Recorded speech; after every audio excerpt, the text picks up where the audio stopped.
is dead. A groupie has disappeared, and millions are missing. I think that somebody's trying to rip my company off. Those were his kind of odds. His name? Ford Fairlane. Hey, it's Ford Fairlane! Your money! Hey, what are your names? Neil and Bob? Is that like what you do, huh? A detective who's so smooth. What is it they call you? Precocious combustionable. He's aerodynamic. Fame. Everyone knows him. Hey, you're that guy, the private eye. You're a poet and didn't know it. Oh! Everyone owes him. Take this, Ford. No, money's fine, really. I need cash, moolah, wampum, dead presidents, Michael Jackson, Gerald Ford. See, that's the difference between a great investigator like me and a piece of spam like you. Spam. And nothing they say You're a piece of spam. That's what I think of you. can throw him. Mr. Fairlane, when I was 11, I walked in on my father and the Shetland pony he gave me for my 10th birthday.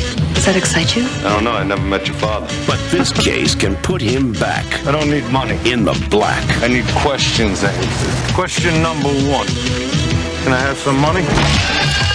But when your beat is the music business, Let me see this chick around. Is this a trick question? you keep notes on everyone. Got you. Priscilla Presley, Who? I wouldn't trust that babe as far as I could bowl her. Ed O'Neill, Booty time. Booty time. Robert Englund, Tone Loc, Gilbert Gottfried, Sheila E., and Wayne Newton. What? Yes, Wayne Newton. In a gotta Davida, baby. Oh, he seems nice. Andrew Dice Clay is Ford Fairlane LA drivers, man. in a movie so hot Got something cooking in the microwave? Got you. you'd better bring protection. Maybe it was just a pot pie. Ford Fairlane, Are you mad? I'm ecstatic! coming in July to theaters everywhere. I ain't got you.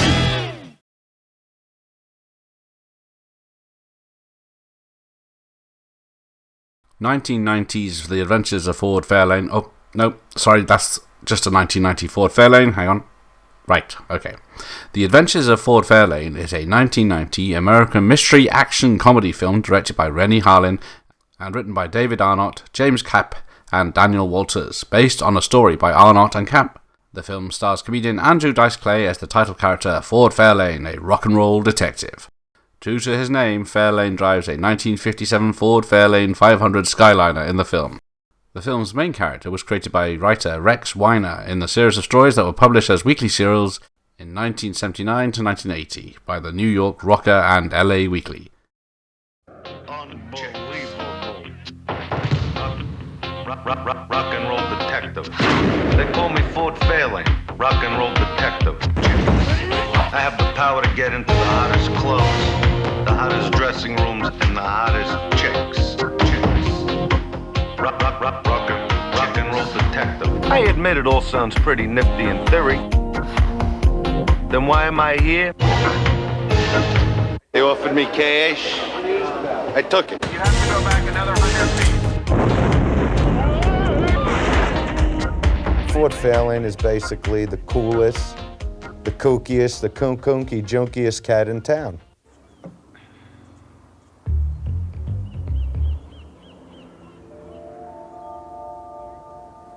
Ford Fairlane. Andrew, automatically, there's so much controversy around Andrew. I thought, gee, I'd like to see what this guy's all about. What is it they call you?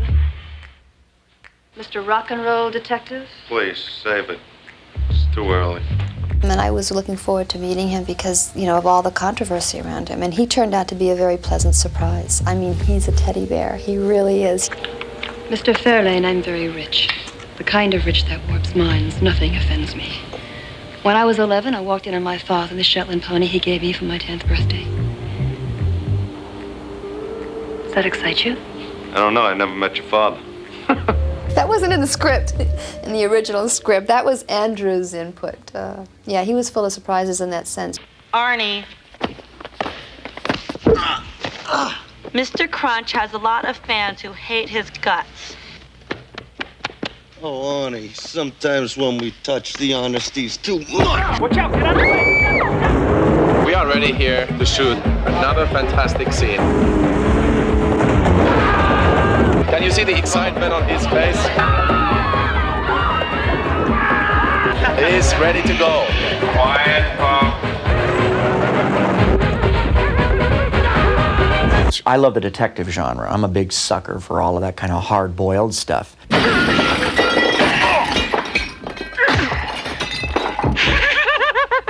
Dice and I just sort of had a no-flinch, natural sense of timing. I never worried that Dice was going to hit me, and he never worried that I was going to hit him.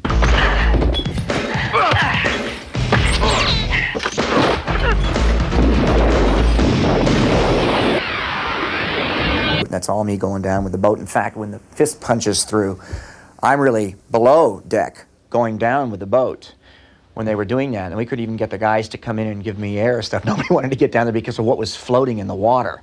More important, I got a school of guppies caught in my underwear right now. Nobody believes me. Some of it's kind of scary. I mean, you know, the guys that really did the big stunts, I mean, you know, I don't see how you could ever get used to jumping off buildings. The building is a symbol of the music industry, a business where anything can happen. And usually does. Just standing on the top of the Capitol buildings right near the edge, I mean, you get that feeling in a part of your body like somebody kicked you, you know what I'm saying? I mean, you know, I wasn't crazy about it. I did it because I'm a team player.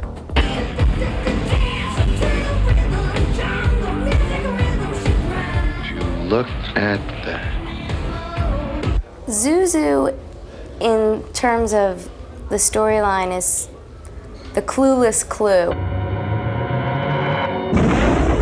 Priscilla Presley's character tells Andrew Dice Clay's character that I'm her sister. I need you to find my little sister. Another character says I'm their daughter. She's my daughter. Chief of police thinks I'm a psychopathic killer. Some psycho groupie killer. Some people are trying to kill me.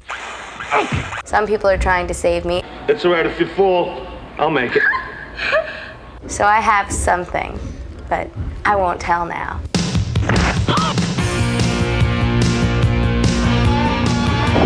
Just start torturing me, man. Torture you? I'm not going to torture you, Ford. I've always tried and wanted to play the heavy role. And years ago, my baby face just wouldn't let me do that. If I had my druthers and the roles were comparable between a good guy and a bad guy, I'd probably take the bad guy. Dump the body in, shall we say, Chinatown. Wayne is the nicest man. Wayne Newton is just, he sent me flowers for my birthday. I don't think he forgets an incident.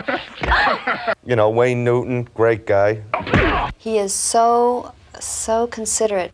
And again, great to work with. I'm a new Wayne Newton fan. The Adventures of Ford Fairlane. I don't know, it's an adventure in itself, I think. Andrew's an adventure. Keeping up what he does as a detective is an adventure. You never really know what's going to happen. And what's next? After Dice, hey, I'm going to Disneyland. Tone low saying, I'm out of here, peace. Now that's rock and roll, eh?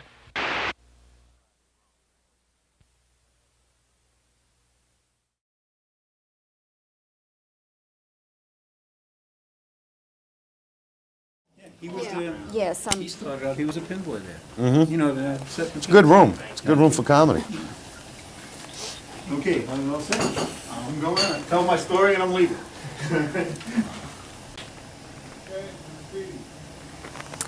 All right. Well, Andrew, good morning. Good morning. And welcome to the wonderful world of press junkets. Yeah, it's something different, I'll tell you. Have you ever done this before? No, not really. You know, it's fun. You know, you meet a lot of people. You know, it's always fun. Were you a little apprehensive about meeting all the media people? Not really. You know, it's always an experience one way or the other. Generally speaking, how do you get on with the press? Well, I could get on with them fine. They don't get on with me too well, so, you know. But that's, you know, those have basically been writers, you know. And, but, you know, whenever I do television or something like that, you know, at least what I say doesn't get twisted around. Yeah. You know, which is the only thing that really upsets me with written press. Well, that's valid. I don't blame you. Yeah. It would upset me as well. Yeah, that's the thing about television. See, whatever you are, whatever you say, you know, that's what gets on the record. That's what's on the tape. I know. I like that. I think a lot of people, Andrew, are going to be very surprised to see you in this film playing this character, Ford Fairlane, because you have a real screen presence. And I think that may surprise a lot of people. Come on. No, you do. Really? No, I enjoy doing it, you know. But, yeah, I think it came off well, too, you know, personally.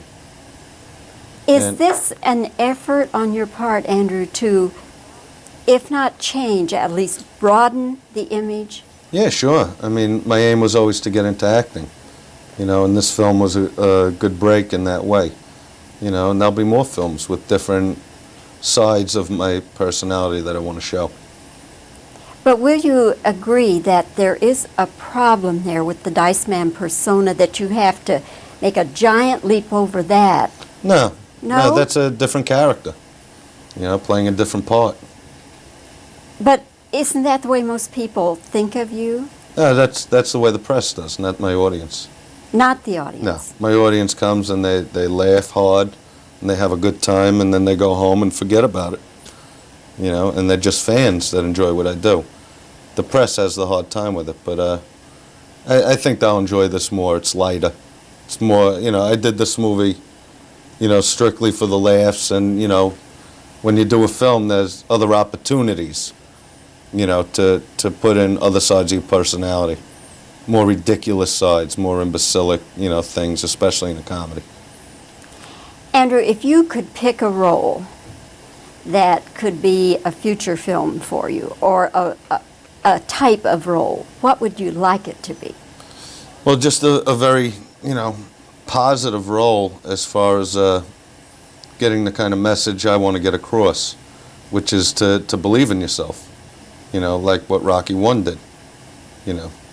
That's the kind of film I want to do with that kind of meaning, you know, and I'm sure I'll do that kind of film.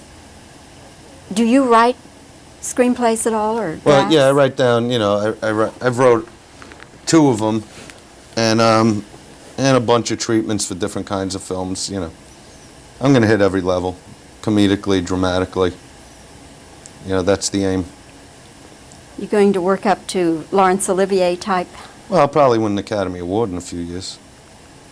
You know, that's no secret. Now, Yeah. this is Andrew talking. This is not the Dice Man bragging. No, that's my confidence. That's what I believe. When I used to tell writers I'm going to play the biggest arenas ever and fill them, they would look at me like you just looked at me like, what? And then I did it, you know, because I know my talents and I know where I could take them, you know, and that's all it's really about, you know, just entertaining people. And if you entertain them and give them what they want to see or hear, they're going to respond to you. At this point, are you nervous about how the film is going to do? No, I know how it's going to do. Do you? Yeah. In dollars, can you tell me? I don't really want to say because the producer will scream at me. But it'll make a lot because it's the funniest movie coming out this summer, and people like comedy. And that's why I think it'll do real well. Okay, and I hope for your sake you're right. No, thank you. Andrew, thank you for your time. Okay, you're welcome. I'm happy to have talked with you. Okay, nice meeting. Well, Gilbert, good morning. I guess it's still morning. Yeah, I'm at that point in the day, I don't know if it's morning, evening, I have no idea. I know I'm in this, can we get a shot of this monkey? Let's get a shot of this. I'm in a hotel room with a monkey in a Chinese waiter's outfit playing the ukulele. I'm kind of confused at this point. That's why this hotel costs so much, because they do give you statues like that. Gilbert, this nice soft-spoken voice you have, how Yes. did you come by that? I learned it from Pat Boone. He sounds exactly like this in real life. Pat is just grating. He just got this grating voice. Did you always do this, or is this your act that I'm seeing? No, I did not always do this. I used to be a folk singer, and I just became Jewish over the years, and it was just very strange. How did you get this role? I had sex with the director. Is actually the way I got this role. It was not a pretty sight. It was with Rennie Harlan, who's did Die Hard too, and he likes to blow things up. He likes to have a lot of things in Ford Fairlane explode and crash, and there's comedy and there's a lot of comedy and a lot of rock music and a lot of action, and then this director shows up and goes, "Let's blow something up. Let's have a fire start." He's into that. He's a dangerous person. Did you model your character after any particular shock jock?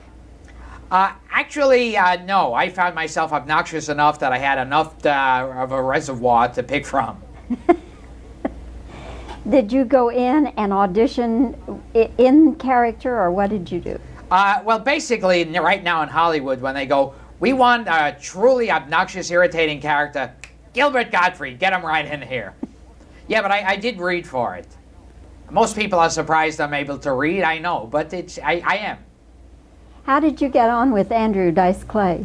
Surprisingly, I hate to say this. I really hate to say this. I actually did get along with him. And he actually is very nice in real life and very professional. And it's like Wayne Newton is also in the movie. Also very nice guy. Were they intimidated by you? Yes. I'm in fact I'm the hottest thing in Vegas right now. And I sing Dankeschön on stage, so Wayne hates me now. I don't know how it happened. When you were starting out in the business, what were you doing and how were you doing it? Okay, when I was starting out in the business, it was early on. I was doing films with Lillian Gish. Actually, we were dating for a while, but she felt I was too old for her. Yes, I started out doing comedy clubs in the village where most people were folk singers and Bob Dylan impersonators. It was a scary thing to witness. Now, you just spent some time in Texas. Yes, I did. And where were And I got out alive, actually. It's not easy for a Jew in Texas to go in and out alive. Yes, I was in Texas a few times. I did something for the Comedy Channel in Texas. I did a contest there. It ain't Root Canal, where I went on a blind date with people and annoyed them. I also shot a film in Dallas called Problem Child with John Ritter. Yes, okay. Better known as John Dice Ritter. He's like the new offensive comic. It's in fact, a lot of people are picketing Three's Company because they find John Ritter offensive. Suzanne Summers walked off, the Three's Company said, because she finds John Ritter too offensive. What kind of role do you have in Problem Child? You must be the problem child, I would assume. I wish. Actually, they found a kid in the movie who's more obnoxious than even I am. But I'm pretty obnoxious. I'm kind of like I am in Ford Fairlane, and I'm obnoxious. I am. What do you play in Problem Child? I'm the adoption agency worker who pawns off the kid on an unsuspecting John Ritter, who doesn't know he's getting such an evil kid. And then, so it's just, that's the kind of parts I get. In Fort Fairlane, I play this disc jockey who Andrew Dice Clay who finds offensive. So, I can't imagine why. Yeah. I can't either. I'm so nice. Now, Gilbert, if I were to sit down next to you on the airplane. Most people would not sit down next to me on the airplane. So that's, usually I could be riding on a crowded plane. There are empty seats all around me. But if you were to sit down next to me. All right. Would you strike up a conversation? Would you bury yourself in your headset and your book, or what would you do? I'd go, "Excuse me, ma'am, that seat's taken." I would wonder why you were sitting down next to me and complain to the stewardess. I'd go, "Get that woman away from me." I'm very mild-mannered. I wouldn't bother you at all. Yeah, but I would annoy you a lot. I have a habit of slapping people who are next to me during a flight. I don't know, I just enjoy it. Oh, well, now we're getting into a different thing because I slap back. Yes. Well, maybe we can take a flight together and we'll just slap each other the whole time. It'll be a fun flight. We'll eat peanuts, we'll slap each other. We'll have like an orange juice, we'll slap each other. We'll have our lunch and slap each other. We'll just constantly slap each other. And they'll land the airplane and put us both in jail. Yes. Well, first we gotta stand at the luggage checkout, slapping each other. Gilbert, they're going to get the gendarmes to get rid of both of us here. So I have Gendarme is in the movie. Yes, Johnny Dom. You're fun. You're Thank great you. fun, and I enjoyed your performance. And I hope the film does real good for all of you. Oh, thank you. Feel free to slap me. You're not well. You're really not well. All right. Well, Lauren, how do you like the marathon so far? It's very much fun, I have to say. Have you done this madness before? Not to this extent, no. So, but I'm having a good time. All right. Well, did you have a good time making Ford Fairlane? Oh, yes. Yeah, so much fun. I mean, it was just all these comedians and shooting at night, Friday night at 3 in the morning on Hollywood Boulevard. I mean, it was wild. It was very fun. So. Had you ever done anything even remotely close to this before? I don't think so. I think this was pretty different, and certainly nothing as big. Not so much action and stunts and laughter, and it was pretty big. But so it was a first. Were you a little nervous or at least apprehensive about working with Andrew? No, working with Andrew. No, not at all. I had met him. I didn't know that much about him, and I met him for the role, and we read together and talked, and I just thought he was such a nice guy that I was looking forward to working with him. And it wasn't until afterwards that I, learned all the controversy and whatnot. But he's great. What do you think about so many women now have the perception that he's a woman basher and all that kind of thing? What do you think about that? What would you say to some woman who came up and said, well, you shouldn't even be working with him? Well, I think that's pretty silly because I'm a modern woman. I come from a liberated mother, and I consider myself liberated, and I just think that people have to realize that Andrew's character, the Dice Man, is a great impression. Just like Ford Fairlane is another facet, that's another act that he does. And you have to understand that, and also to realize that he pokes as much fun at himself as at anybody else. And it's shock comedy. You kind of laugh despite yourself. And also, people forget, I saw him at a huge arena in New Jersey, the Brendan Byrne Arena, with 18,000 other people. And people never mention what a show it is. How he sings, dances, plays the drums, does a number of impressions. I mean, I took a girlfriend with me who was a little apprehensive, and she turned to me at the end of the show and said, he's a star. It's a show. So people don't mention that, do they? But no, they don't. They really don't. So that's quite something. Is he sensitive about that image that so many people now want to put on him? I think so. I think that now, he wishes that people didn't really believe that was him. He wants them to understand that it's a character that he plays, and he plays very well. If you can sell that character to 20,000 people at a time and have them all laughing, you must be doing it well. And I don't think he intended for this much notoriety in that way. But then again, notoriety is notoriety, right? So it all comes down to being a good thing. It's better to be mentioned than not mentioned at all.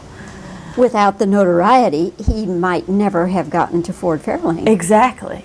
And I think that movie is going to appeal to a lot of people, a broader audience than just the Dice Man's audience. So. On the other hand, though, do you think it will keep some people away because of the Saturday Night Live flap and now the other things in the news? Well, I think that would be silly because they'd be missing a great detective spoof, that's likened to the detective movies of the 50s and the 60s. And I hope instead that they'll be curious and they'll want to go and then be pleasantly surprised. Your character is just wonderful. I love your character. Thank you. Was there anybody you used as a role model? Well, I think in those in the movies from the 50s and 60s, like I just mentioned, there was always that girl that the guy never noticed who sat at the front desk, who was smart and funny. And I kind of wanted to keep that going.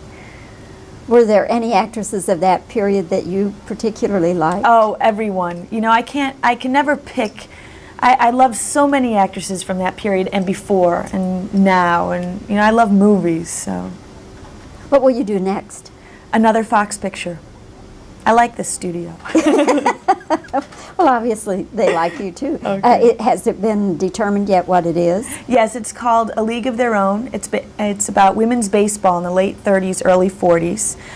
When the men went off to war in the Midwest, they hired women to fill the stands and be the players. And it's a Penny Marshall film, and I'm very excited about it. Oh, working with Penny Marshall. Yes. Well, Lauren, it's been fun talking with you. Thank you. Good luck to you and to Ford Fairlane. Thank you so much. Thanks That was a lot. nice. Thank you.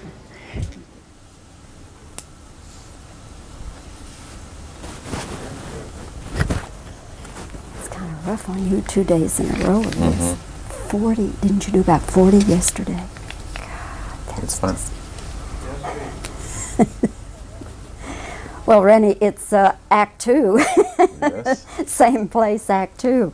Anyway, nice to sit here and be able to continue our conversation this time about Ford Fairlane. Now, you told me yesterday that Ford Fairlane was actually done prior to Die Hard 2. How much prior? We started shooting Ford Fairlane exactly a year ago, last summer. And while I was shooting Ford Fairlane, they gave me the script of Die Hard, and I read it and loved it, and asked who's the director, and they told it was me. And I said, when are you planning to start the movie? And they said, next week. And I said, oh, really? And I said, how is that possible? They said, well, we'll give you enough time to finish Ford Fairlane after you do Die Hard. And of course, I ended up doing both movies at the same time. So it was kind of schizophrenic and crazy. Did you consider the Ford Fairlane kind of training camp for Die Hard 2? In a way, it maybe was. The reason I really took Ford Fairlane as a directing assignment was that it was a comedy, and it was a parody, and had a lot of action and fun and music in it. And I thought it would be just a great, fun thing to do for the summer. And in many ways, it was a training camp, because I did some big action sequences and some optical sequences in it that I could then use when I was making Die Hard. Yes. What was the budget then on Ford Fairlane? I think Ford Fairlane was somewhere between 15 and 20 million, which makes it a very small picture compared to all the other summer movies that are coming out. So it was a relatively cheap movie in studio standards. And the standard question, were you on time and within budget? We were right on time, because I had to start Die Hard, so I just had to finish this movie right on time. Were you trying to post on Ford Fairlane while you were shooting Die Hard? Yes, I was doing the cutting of Ford Fairlane while I was shooting Die Hard, and I was also cutting Die Hard at the same time, because I had to, in the schedule, I had to deliver my cut of Die Hard 1 week after my shooting wrapped on it. So I was cutting both movies at the same time, plus shooting the other movie. So it was very schizophrenic, and sometimes I just didn't know where I was, if I was on the set or in the editing room, and which movie was it that I was shooting. But in the final end, it kind of both came out. I finished both movies 2 days ago.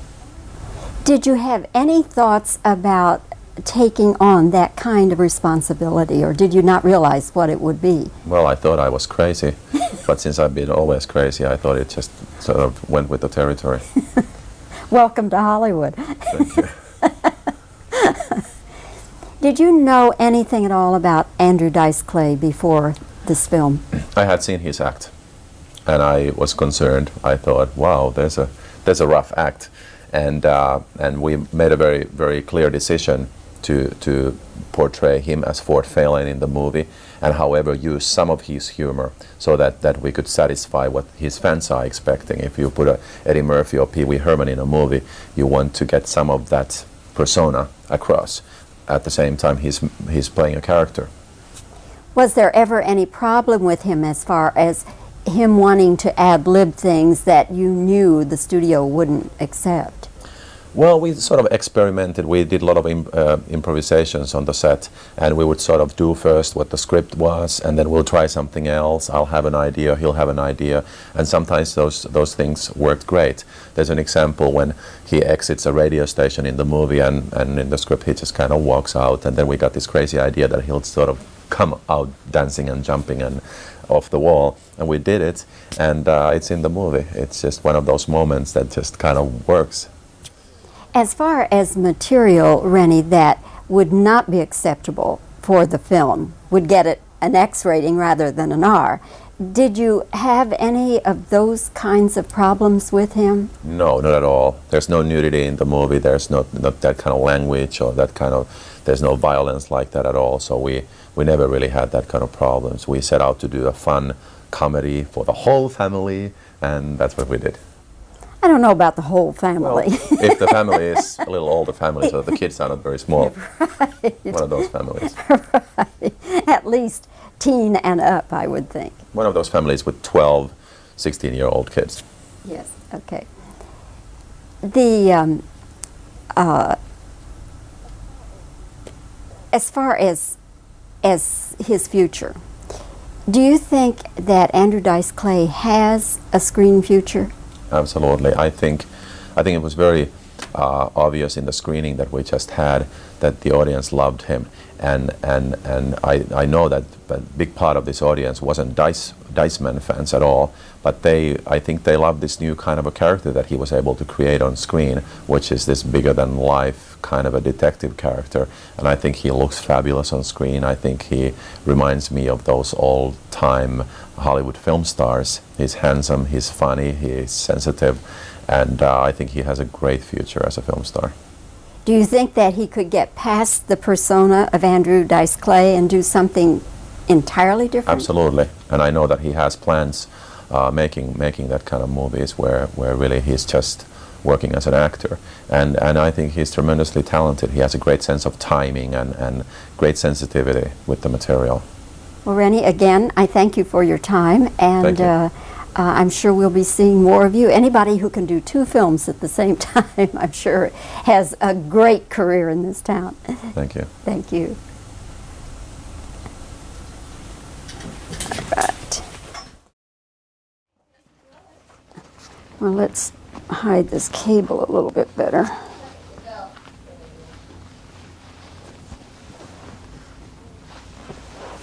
Well,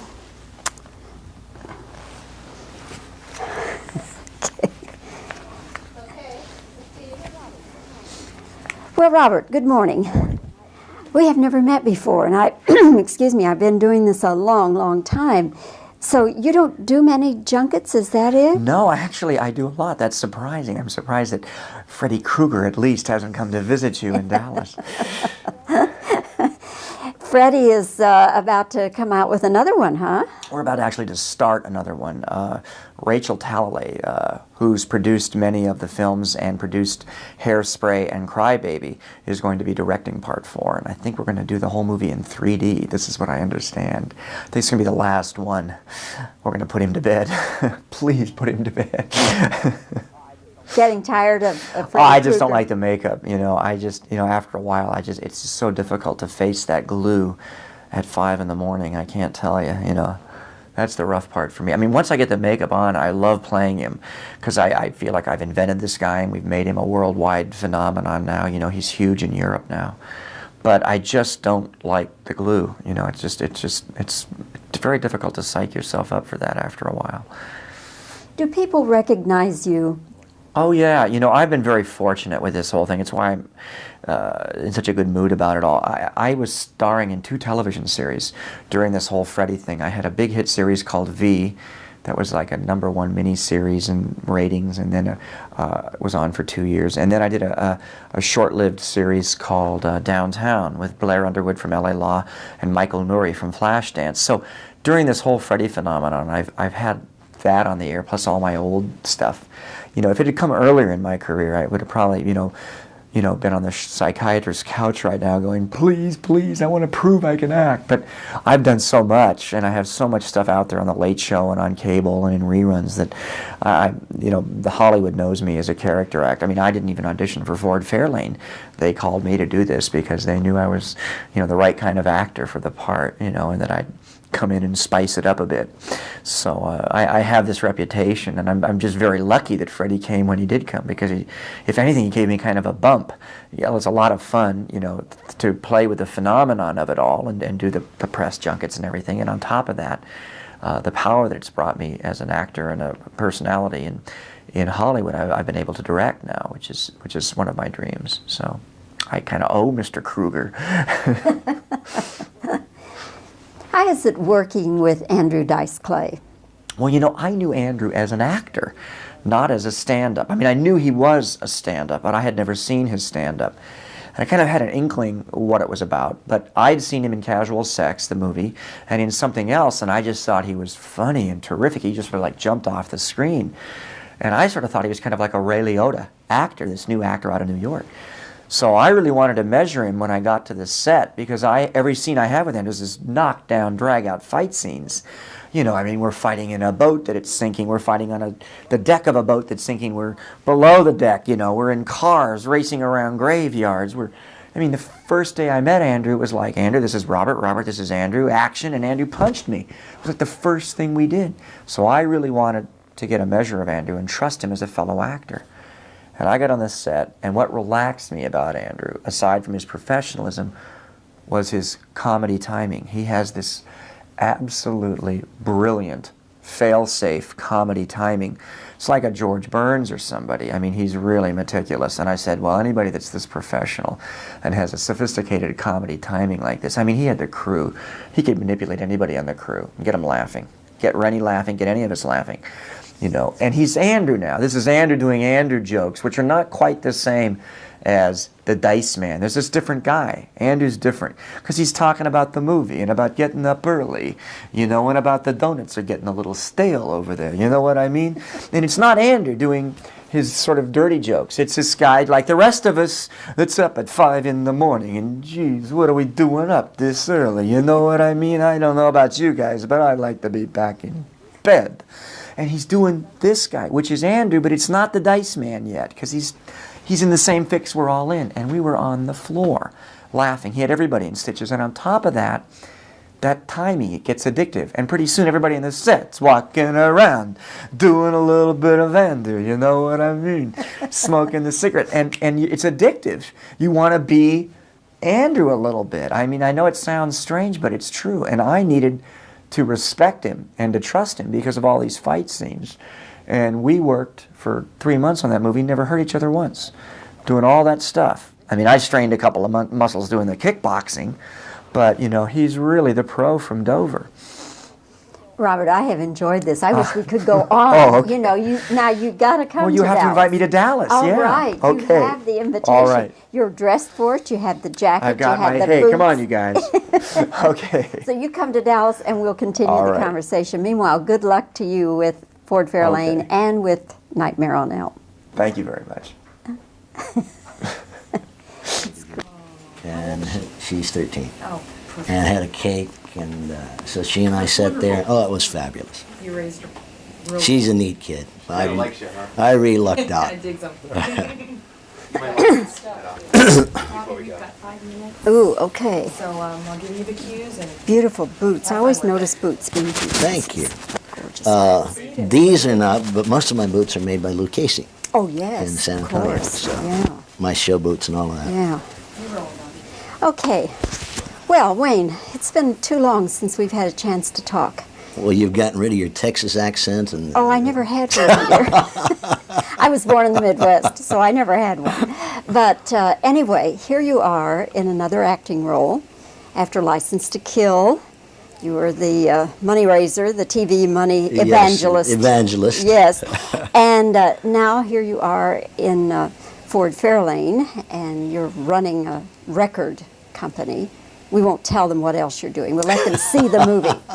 You're not the nicest guy in the world, Wayne. Well, sure I am. I'm just misunderstood. That's all. there's a time in life, that it's interesting because I patterned this role after, obviously, some people I've known in my life. Not to the extent that this role is carried out, obviously, but just the basis of it and the foundation of it. And one thinks that if had things gone a different way, or, there but for the grace of God go I, this character falls into some of those categories, I think. Does this mean that you're going to go more into acting and less into singing and club work? Well, I hope that I go less and less into traveling. I would like to keep most of my Nevada weeks, obviously, because I live there and it's easy for me. We have been touring some in the last 2 or 3 years, simply by necessity, because we have been asked over a period of time in the last years, and we kept saying no, and my fear was that people will quit asking and right at the exact time that you need to hit the road. So we decided to do some of that, and of course in doing that I realized why I haven't done it in a long time. It's tough. It's real tough. So I would never give up the onstage into performing because that keeps me honest. I love that immediate feedback that an audience tells you whether or not you're on mark or you're not on mark. But I truly would like to do more films because that kind of gets my creative juices going, and I get to be somebody other than Wayne Newton, Did you know Andrew Dice Clay before this? I had not met Andrew prior to the film. In fact, we met my first day of shooting. Were you surprised by anything as you got to know him? I was surprised by a lot. Not surprised, nicely surprised, let me put it that way. I have found that historically, when one's perception of another artist is a certain way as a result of having seen that artist either in a movie or on stage, many times the performer is nothing like what the stage persona is. And knowing that I was going to be doing this role, of course, I kind of researched Andrew a little bit. And even though I don't do that kind of humor or don't have people with me that do that kind of humor, I'm not naive enough to think that there's not a huge market for it. And in meeting Andrew, he turned out to be exactly what I thought he was, and that is a really nice guy. He and I became fast friends, and that was not really in my interest in the beginning of the film, because our characters really don't like each other very much, having seen the film, And so I felt it would be better to keep my distance when we first started to shoot, so that the characters work better. But that's not something you tell another actor either. Those are just kind of things that you tuck down and keep. And after about 2 weeks or 3 weeks of filming, Andrew was kind of devastated over the fact that I was being aloof to him, because he couldn't have been nicer. I mean, he would knock on my dressing room door and say, "Hey, let's hang, let's go have a beer, let's go do something." And no, I can't, Andrew, thank you. And I finally called him after about 3 weeks on the set. I said, "Andrew, you got to understand that I've been, really distant deliberately." And I explained it, and he started laughing. He said, "Geez, I thought I hadn't showered or something, We are really very good friends, and I couldn't be happier for his success. Would you put him in your show or In a opening second. for you? Would you have him open Absolutely. for you? Wayne, Absolutely. would you really? No. Let him do whatever he wants to do? Oh, no. But you got to understand that Andrew's an artist, and he wouldn't do in my show what he would do in his, because he knows the difference. In other words, Andrew has built a following that enjoy that. You must understand that this act of his that is now is not always what he did. Andrew had an act a long time before this one that he had a tough time working. People didn't find it offensive in any way, they just didn't come and see him. Now, of course, he's getting the other end of the spectrum, where there are those that are offended by certain pieces of material, and yet he's becoming a very big star as a result of it. So I think it's just important that people realize that that's what he does and that's not what he is. Wayne, we've used up our time, but I don't think I even told you that I enjoyed your performance, but I did. Thank you very much. And I'll look forward to seeing you again. You too, If Bob. not in Vegas, on the screen. Deal. Thank you. What a pretty lady you are.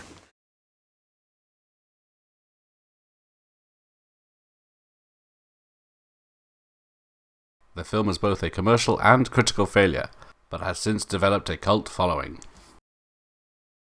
Okay, well then, this is a movie for the rest of the world. Coming up next, the controversial badmouth comedian Andrew Dice Clay stars in his first feature film, playing a rock and roll detective in the adventures of Ford Fairlane. What is it they call you? Mr. Rock and Roll Detective? Please save it. Which would simply go down in history as just another bad movie if it didn't mark the first starring role of comic Andrew Dice Clay. So controversial because his nightclub act reportedly is so hostile toward women and minorities. In the movie, Clay plays a similarly vulgar-mouthed detective who drives a 1957 Ford Fairlane car and specializes in cases involving the rock and roll industry. As the film opens, a heavy metal star has been murdered, and Ford Fairlane is on the case as he visits a radio shock jock who wants to hire him to find a missing relative. And I lost track of her. Now I want her back. Because she's my daughter. My pride and joy. Level with me, Johnny. All right, she's my sister. She's my daughter. She's my sister and my daughter. Look at the picture and find her and bring her back to me. Another client is a rich woman played by Priscilla Presley, who also has a problem that needs solving. Make yourself comfortable. Some juice?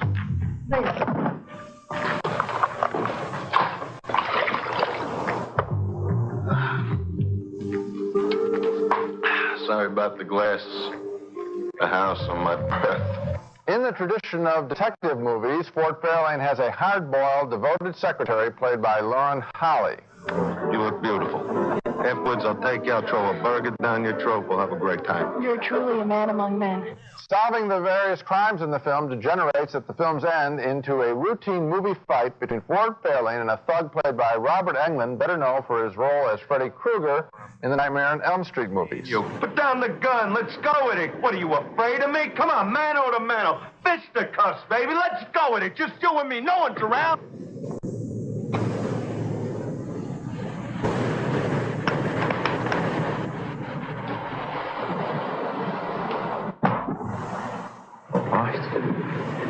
Any way you want it.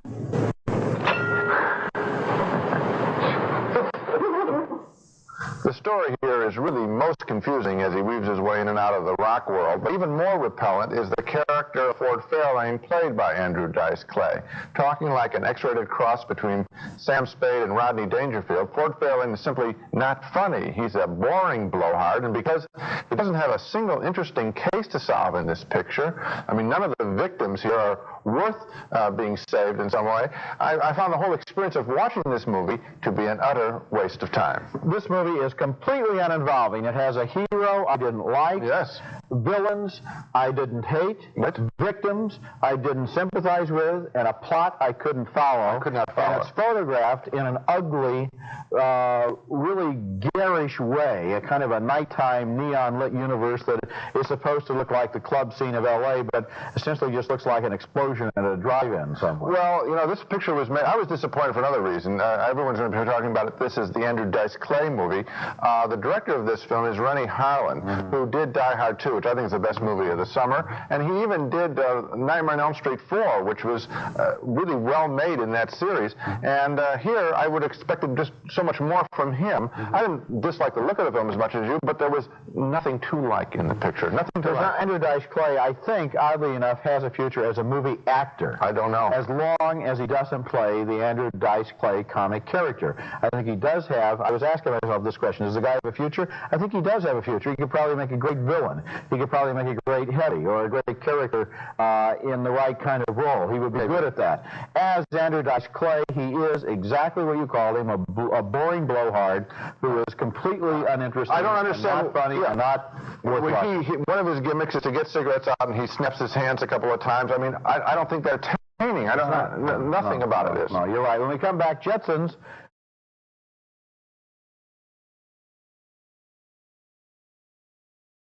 1, 2, 3. Got a 65 Cadillac, spare tire on my back. Charge called to gold black, but I ain't got you. I got women to the right of me, got women to the left of me.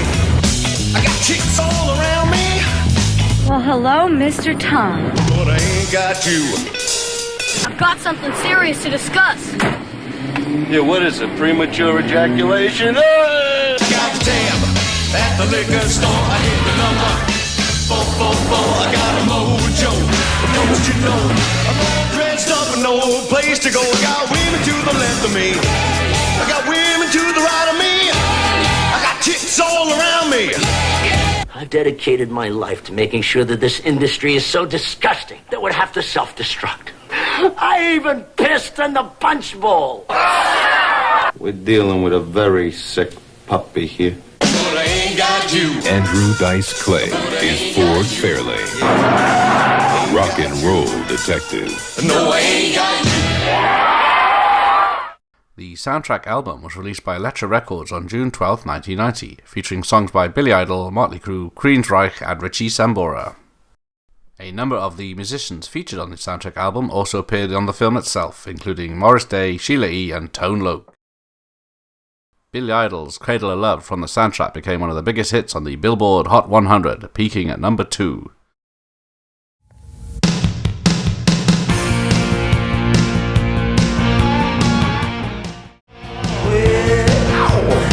Rock the cradle of love, sent from heaven above.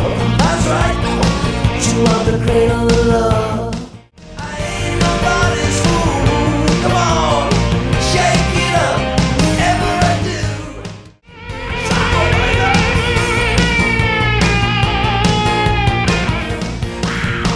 Rock the cradle of love, yeah, cradle of love.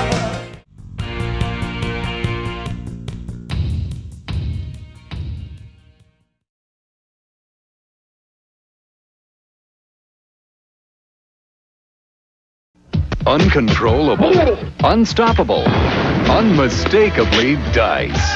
Precocious, combustionable. Demand the Dice Man on video cassette.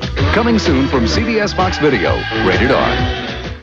The 1990 film The Adventures of Ford Fairlane was released on VHS in January 1991 in the United States.